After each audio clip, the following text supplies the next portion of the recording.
Alors, bonjour. Donc, aujourd'hui, 12 juillet 2021, comme d'hab, il est 18h10. Donc, Théodora Lefebvre, dit Elliot Loco, Théodora Lefebvre Loco, je fais cette vidéo pour attirer l'attention des pouvoirs politiques, des hommes politiques, des dirigeants politiques qui créent des partis politiques ou qui ont créé des partis politiques ou qui sont à la tête des partis politiques, qui recrutent ou qui ont des adhérents qu'ils ne contrôlent pas. C'est ainsi que je m'adresserai plus exactement à ce parti qui est au pouvoir, comme ils ont pris l'habitude des pays étrangers à venir se faire des droits et des passe-droits au nom d'un parti politique en disant parti au pouvoir, parti au pouvoir. Voilà pourquoi je parle. Donc, ça fait un moment que les gens de ce parti-là me prennent pour une personne mentally, comme disent les Anglais, malade mentale, avec qui ils peuvent jouer. Donc, ça fait longtemps. Vous ne pouvez pas comprendre. Si on te dit tu es ministre, que tu sois ministre délégué ou ministre truc, ou secrétaire d'État, tu ne peux pas te rabaisser à un point d'une personne qui va jusqu'à gruger les centaines d'euros ou les milliers d'euros que tu vois parce que tu as entendu parler d'une histoire, tu cours à usurper l'identité d'une personne comme moi, Théodora Lefebvre. Moi, je suis noire. Vous voyez bien la couleur de ma peau, je ne suis pas asiatique. Je ne suis pas blanche. Je ne suis pas la peau claire des maghrébines, je suis noire.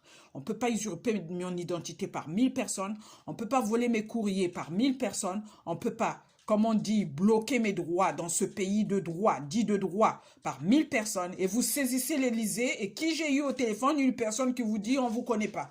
Alors, si je vous montre le répertoire et les archives que j'ai de mes courriers, il y a une centaine millième de courriers que j'envoie à l'Élysée. Et la personne prétend dire, je peux vous faire écouter après l'enregistrement de la conversation que j'ai eue avec cette personne-là de l'Élysée, tout de suite vers 17h30 en live, avec le numéro de l'Élysée 0142 et que sais-je d'autre. Donc, c'est une honte, comme on dit.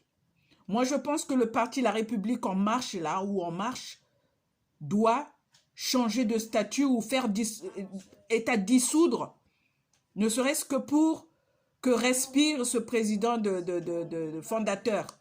Parce que les gens qu'il a embauchés ou qu'il a recrutés par le biais de ce parti-là, ou qui travaillent parce que ce parti-là est passé au pouvoir, même s'ils viennent de LR, la plupart, c'est des nuls à chier, laissez-moi vous le dire. Et c'est des mentalistes, c'est des gens qui cherchent des problèmes et qui croient que M. Macron restera là éternellement au pouvoir. Niet. On sait bien que le maximum de mandats pour un président, c'est 2 mandats. Donc, s'il revient là, c'est 5 ans. Donc, comme on disait au président Senghor du Sénégal, paix à son âme, quel que soit le séjour d'un tronc d'arbre dans l'eau, jamais il ne se transformera en crocodile. OK? Mais pour ces gens-là, je leur dis, quelle que soit la durée de mandat de M. Macron, ils sont appelés à comparaître devant la justice. On ne dira pas que c'est classé, on ne dira pas que c'est prescrit, parce qu'il y aura eu acharnement, harcèlement, usurpation et destruction des preuves et piétinement sur des enquêtes et sur des procès. Donc, j'attire l'attention que les gens qui croient que parce que je vais faire piétiner, retarder le jugement et tout, que ça sera prescrit, niet. Il y a des cas où la prescription est nulle et caduque, pour parler dans le jargon judiciaire. La prescription peut être nulle, caduque, dans certains cas. Une personne qu'on maintient en psychiatrie, ou une personne qu'on fait passer pour malade psychiatrique pour piétiner ses droits, la prescription peut être, quand cette personne la porte plainte, la prescription peut être caduque parce que vous avez maintenu la personne dans un état pour asservir ses droits, pour fustiger ses droits et afin de ne pas être poursuivi. Donc voilà ce que j'avais à vous dire. Et voilà ce que j'ai à adresser à M. Emmanuel Macron, qui est le président fondateur du parti La République En Marche ou En Marche, de dissoudre son parti politique qui lui cause des problèmes. Ce sont ces mêmes personnes-là qui ramènent leurs racailles de membres de famille qui viennent foutre le bordel partout. C'est pour ça qu'on retrouve les Marlène Schiappa. Elisabeth Moreno se connecte sur mon truc alors que je ne lui ai pas demandé. Elisabeth Ndiaye m'a pourri la vie. Donc attention. Je ne suis pas n'importe qui dans ce pays-là et je ne suis pas n'importe qui ailleurs. On me connaît bien. Je ne joue pas en matière de droit. Voilà, j'en ai fini. Théodora Lefebvre Loco. Merci à vous tous. Et si vous sentez que vos droits sont lésés, fustigés ou piétinés, ne lâchez pas. Dites au procureur, quand il juge, que la prescription peut être caduque. Il sait ce que ça veut dire. Ça peut être, comme on dit, obsolète. Ça peut être caduque. Ça peut être, comme on dit, remise en cause.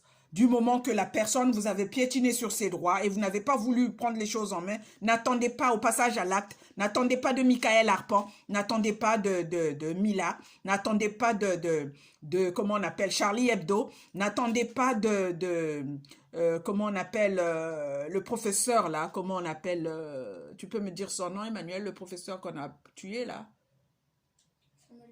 Samuel Paty, n'attendez pas ça pour réagir. Parce que la plupart du temps, les personnes qui provoquent se cachent. Puis après, quand ils sont attaqués, c'est ceux-là qui ouvrent la bouche. On a harcelé Michael Harpin jusqu'à ce qu'il passe à l'acte. Or que je sais que la procédure engagée avec la préfecture de police n'est pas encore terminée. Mais ça continue. Donc j'ai même saisi la médecine du travail, j'ai saisi... Tout le monde est au courant. Hein. Voilà. Théodora Lefebvre.